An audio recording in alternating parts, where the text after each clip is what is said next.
Hi everyone, welcome back to Munamind. So today we're tackling some of the information shared on social media about Generation Alpha. What is true, what isn't, what is based solely on opinion and personal experience, and what is actually worth looking into to understand. Before we get started, I just want to say that I am in no way, shape, or form aiming to judge or minimize anyone's personal experience. I believe that everyone has the right to share their perspectives and that all emotions and perceptions are valid. This video is just looking to add to the conversation with some evidence-based commentary, not criticize or shame anyone for sharing their ideas. That being said, I believe it is important to do your research whenever you hear anything online, because opinions seem to be like wildfire these days. They spread quickly, and sometimes they aren't even based on actual facts, but more so on personal experience. So yeah, we all need to be mindful of that and put our critical thinking skills to work to create our own informed opinions. And as always, don't forget to like, subscribe, and save this video to share with your friends later. So without further ado, let's get into it. These kids can barely read. They can barely fucking read, and y'all arguing so they can say. Can confirm, as someone who just started substitute teaching, I can confirm that everything that the lady said in the TikTok I just stitched is very true. These kids cannot read. Yeah. First of all, it is 100% true that there has been a clear decline in reading skills with a 5-point drop from 2019 to 2024. This has been the biggest drop since 1990, but it's also really important to state that this data comes mainly from the United States. So at best, we could acknowledge that there is evidence that the United States of America has had a severe drop in reading scores, with their math skills actually having increased slightly in 4th grade level, and with 40% of students having below basic scores in 8th grade math. I cannot stress this enough. This information reflects a particular context within a specific country. Therefore, I would have to say that this does not necessarily reflect a generation as a whole. The truth is that there are probably several factors that are playing into this, many having to do with broader educational challenges within the children's specific context, such as inconsistent curriculum, teacher turnover, underfunded schools, large class sizes, inadequate professional development. You get it. But not a cause and effect relationship between Gen Alpha as a whole and their possibility of developing specific skills. In short, these scores reflect decades of systemic educational problems that predate this generation entirely. In fact, research shows that Gen Alpha demonstrates enhanced digital literacy alongside traditional academic challenges. Studies suggest that 75% demonstrate advanced visual spatial processing skills on digital platforms, with 20% higher capacity for processing complex visual information than other generations, which is definitely food for thought. And although research has found that Gen Alpha's attention spans average 8 seconds for digital content, which could create challenges for sustained academic work, this is not a generational issue. Longitudinal studies show that developmental patterns remain consistent across generations, with the Seattle Longitudinal study finding that differences are attributed to historical context rather than generational identity.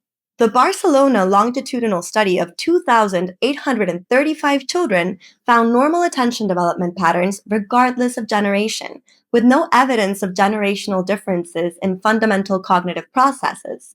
Most probably, what we are seeing is a skills shift, not an overall decline of skills. That being said, if you do feel like you need some extra help, guidance, or just want to access more research-based information and activities you can do at home with your children, don't forget to check out our website, munamind.com, and join a growing community of parents and caregivers that are enhancing their children's human-centric skills. I'll leave the link in the description box below. Okay, let's move on to the next one. Your kids can't read, okay? You're raising Gen Alpha. They're bizarre and terribly behaved. Y'all bred iPad children. You have been shoving media and screens in these kids' faces since birth. They probably have no imagination because their brain hasn't actually been forced to come up with any original thought. I love how the 2 top comments for this creator's video are, as a Gen Z, come on, we're not having kids. And I don't plan to have kids. That's a really important topic we can touch in another video.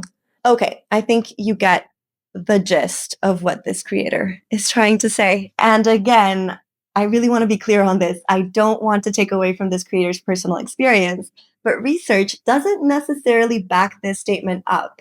Multiple meta-analysis and systematic reviews demonstrate that generational differences are minimal when properly studied. The Razorfish 2023 study provides particularly compelling counter-evidence to common Gen Alpha stereotypes. This comprehensive research surveyed 500 Generation Alpha children aged 8 to 13 across diverse socioeconomic backgrounds and found remarkable results that directly contradict widespread assumptions about this generation's relationship with technology. The study revealed that 75% prefer outdoor activities over screen time, with children actively choosing physical play, sports, and nature exploration when given the option. Even more striking, 68% reported using technology less frequently when experiencing stress or anxiety, demonstrating sophisticated self-regulation skills that contradict narratives about technology addiction. The research found that 83% maintain close friendships primarily through in-person interactions rather than digital communication, and 72% expressed concern about spending too much time on devices. Yeah. And additional findings challenge other stereotypes. 79% of participants showed strong interest in traditional hobbies like reading, crafts, and board games. 65% preferred family conversations over individual screen time during meals, and 84% demonstrated awareness of digital wellness concepts, often setting their own screen time limits without parenting intervention. The study also found that Generation Alpha children scored higher on measures of environmental consciousness compared to baseline data from previous generations at similar ages, with 91% expressing concern about climate change and 76% taking personal actions to reduce environmental impact. So yeah, I'm not saying stick an iPad in front of your 2-year-old for sustained periods of time, but I am saying we should maybe stop guilt-tripping parents and stereotyping a whole generation. Okay, the final one. Let's go. I need to ask millennials, why are your kids so awful? And more importantly, why do you think it's so funny? Your kids cannot read. They cannot write. They are ill-mannered. I've been trying to sound the alarm about Gen Alpha students and their poor behavior in their classrooms, as well as their literacy problems, since May of last year. But because of my age and how I look, every time I make a video about these topics, I'll get people that have never worked with kids or have never spent a day in the classroom as an educator give me lines like, well, you're just old and jaded. Again, I think we understand what this creator is trying to say. Yeah, that was a lot. This is hard because as someone who works in education, I can definitely empathize with the day-to-day struggles within the education system. Being a teacher is not easy, and it can be even harder if there isn't a structure within the school environment that represents and models values and positive behavior. Nevertheless, this is what research has to say about Gen Alpha behavior. Dr. Catherine Nobile's clinical analysis of Gen Alpha behavioral patterns provides crucial reframing of what many adults interpret as problematic behavior. Her research suggests that Generation Alpha's frequent questioning of authority represents comfort with critical thinking and willingness to challenge norms in pursuit of better understanding, rather than disrespect or defiance. The clinical data reveals sophisticated cognitive patterns. Generation Alpha children consistently demonstrate enhanced information-seeking behaviors, asking follow-up questions 40% more frequently than previous generations, and showing persistent curiosity about underlying reasoning behind rules and instructions. So rather than accepting directives passively, 70% of observed children requested explanations for why specific behaviors or academic approaches were necessary, indicating higher order thinking processes that prioritize understanding over compliance. Yeah. Nobile's analysis identifies 4 key strengths that distinguish Generation Alpha. First, advanced critical thinking skills manifest through their tendency to question assumptions and seek evidence-based explanations. Second, heightened individualism represented by their comfort with expressing unique perspectives and resistance to peer pressure in academic and social settings. And third, sophisticated technological literacy that enables them to access, evaluate, and synthesize information from multiple sources independently. Fourth, emerging leadership tendencies that show through their willingness to advocate for themselves and others when they perceive unfairness or inefficiency. Yeah, so these behavioral patterns align with positive developmental outcomes identified across multiple studies.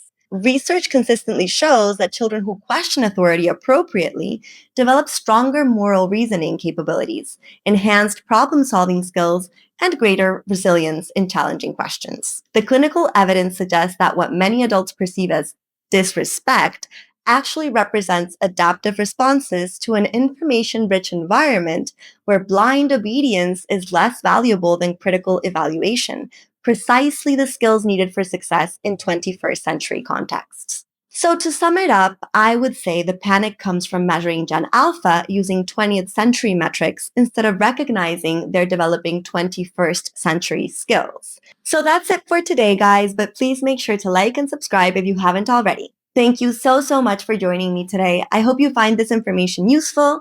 And if you agree or disagree, please let me know in the comments below, and I'll see you in the next one.